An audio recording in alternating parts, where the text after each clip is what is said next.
Pak Udin mulai aja Pak. Ini jalan aja. Yang datang hanya berapa ini?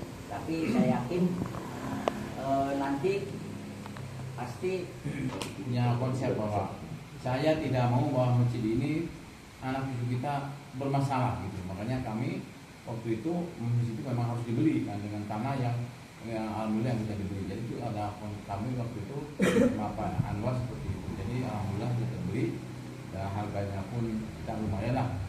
Untuk membangun ini sampai selesai sudah cukup kan 3,5 miliar lebih kan. Alhamdulillah bapak-bapak semuanya kami terima kasih. Baik, bismillahirrahmanirrahim. Assalamualaikum warahmatullahi wabarakatuh. Waalaikumsalam warahmatullahi wabarakatuh. Alhamdulillahirabbil alamin wa bihi nasta'inu ala umuri dunya waddin. Wassalatu wassalamu ala asyrafil anbiya'i wa imamil mursalin wa ala alihi washabihi ajmain. Yang kami hormati kepada Bismillahirrahmanirrahim. Assalamualaikum warahmatullahi wabarakatuh. Tapi sebelum sampai ke program kita akan sampaikan bahwa kegiatan masjid kita itu sekarang bukan cuma pembangunan fisik Pak. Pembangunan fisik kita sedang galakan dengan mencari dana untuk membangun supaya tadi Pak Budi bilang dari sebelah sini nanti tampak bagus dan bapak-bapak kalau misalkan belum berwudu nyampe sana di sebelah depan itu kalau nggak salah tuh ada tempat wudunya Pak, lebih enak nantinya insya Allah. Nah kegiatan-kegiatan yang sudah ada juga ini terlepas Pak, ini kegiatan kita adalah tujuan kedepannya adalah saya sih kemarin tadi siang ngobrol dengan ibu-ibu panitia. Saya bilang perjuangan kita hari ini itu bukan cuma untuk kita Pak, tapi kita sedang membangun budaya, sedang membangun lingkungan yang insya Allah tuh mungkin boleh dibilang sih akhlakul karimah gitu ya. Jadi nanti kalaupun kita sudah tidak menikmati lagi, insya Allah anak kita atau cucu kita yang akan menikmati lingkungan yang enak ini. Perjuangannya ya dari kita. Contoh apa? Kayak misalkan pendidikan.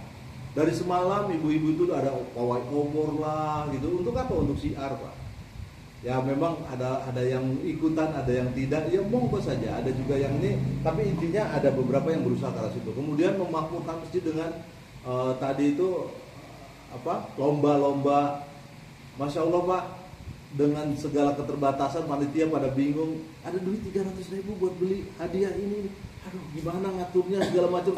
Tiba-tiba hari hanya amplop bertebaran, semua dapat amplop peserta.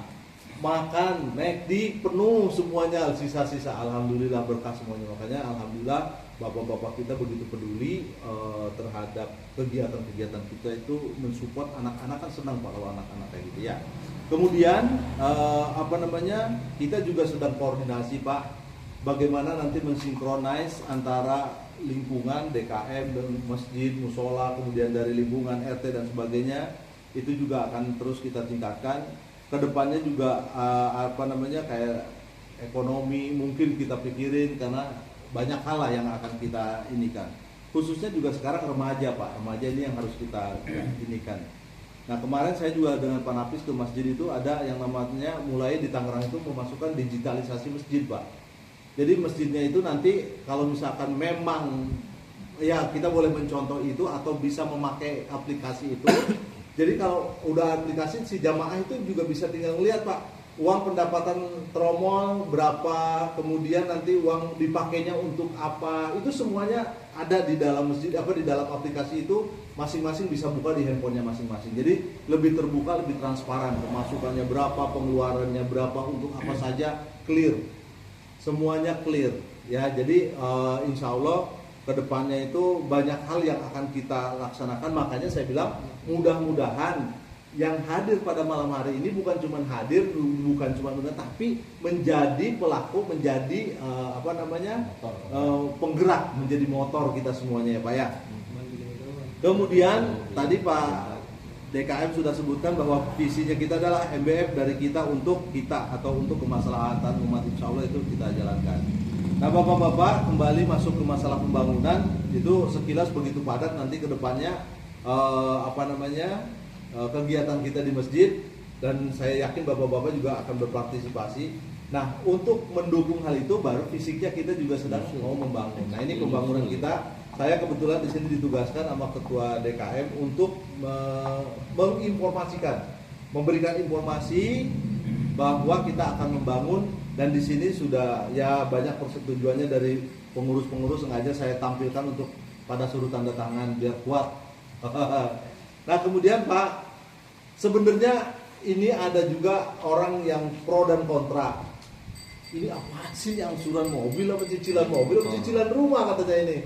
Buat masjid kok gini. Jadi gini Pak, saya diberikan tugas, sudah diskusi, alhamdulillah Pak DKM memberikan arahan. Kalau dulu udah ketahuan nih, kita mau beli tanah sekian meter, sekian ratus meter, itu dibagi per meter berapa nih? Apa namanya, per meter jatuhnya berapa? Nanti dibagi muslimnya ada berapa gitu kan? Nah itu jadi ini juga sama Pak. Cuman saya kan bingung ngecapnya. Ada lagi masukan, nanti gini aja, kalau misalkan sudah ada pembangunan fisiknya ketahuan, siapa yang mau nyumbang semen gitu, itu boleh juga, nggak ada masalah Pak. Cuman sebelum ini berjalan, kan Pak Kahar nggak mau berjalan Pak. Kalau misalkan belum ada duit, mau jalan gimana? Ya nggak ada duitnya, dan duitnya ada di divisi kami. Nah, di sini saya coba sebelum itu berjalan, saya membuat oret-oretan Pak dengan Pak Juanda. Dari arahan Pak Juanda sebagai ketua DKM, saya simpulkan seperti ini. Jadi saya membuat ilustrasi.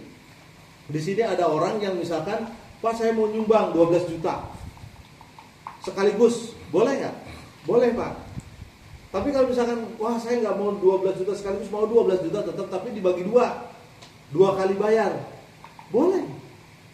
Tapi kalau misalkan ada yang pakainya berat deh Pak, saya tetap pengennya nyumbang 12 juta, tapi dicicil sebulan sejuta.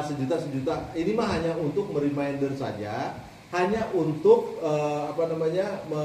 mengingatkan kita, oh kita ada pengen nyumbang nih 1 juta, nyisihin uang 1 juta boleh. Pak kalau misalkan 1 juta mah kecil, itu mah saya mah lebih dari itu, saya pengennya 50 juta, boleh nggak? Boleh, bebas Pak, bebas, nggak ada batasan. Pak saya mah nggak ada duit nih, adanya cuma 100.000 per bulan, boleh nggak? Boleh. Saya minta ajak istri saya juga. Nah, kalau misalkan kamu ada uang sisa belanja apa segala macam, sisihin dong. Saya udah, tapi ya kamu sendiri gitu. Boleh nggak? Boleh Pak, bebas. Tapi kalau misalkan ini kan saya tulis paling kecil itu 1.200.000 Pak. Artinya sebulan 100.000 kalau misalkan 12 bulan. Tapi kalau di bawah itu boleh nggak? Boleh Pak, bebas. Pak kalau saya mah nggak mau ikutan ini, tapi tiap hari saya masukin ke kotak situ, mampir ke masjid 500.000, boleh nggak? Boleh. Boleh kok Pak, bebas. Cuman kalau misalkan menggunakan ini, kami dari pihak pembangunan itu bisa nerka-nerka nih. Kira-kira di bulan Juli itu mau dapat duit berapa nih dari bapak-bapak, ada rencana menyisihkan dana berapa? Oh di bulan Juli ada misalkan 20 juta, di bulan Juli Agustusnya ada 30 juta dan seterusnya. Itu yang kita tangkap dengan adanya program ini. Nah, tapi kembali lagi kami kasih kebebasan bapak-bapak. Poinnya adalah kami menginformasikan bahwa masjid ini akan kita bangun insya Allah di pertengahan Juli ya Pak. Insya Allah di pertengahan Juli kita mulai, dan juga ya kita butuh dana, mohon kalau bukan kita siapa lagi. Dan bukan cuma itu, untuk yang hadir malam ini mohon bantuannya, supportnya, bahwa bapak-bapak saya bilang tadi, insya Allah Allah gerakan datang ke sini untuk menjadi motor penggerak di lingkungannya kita masing-masing. Karena saya sudah data Pak, saya alhamdulillah sekarang lagi merapikan database Puri Permata yang muslimnya. Ya ini sih data muslim dan non muslim. Kalau di RT 3 sih insya Allah meleset nggak beda jauh. Itu yang muslimnya 55, yang non muslimnya 37. Ya nanti kita rapiin.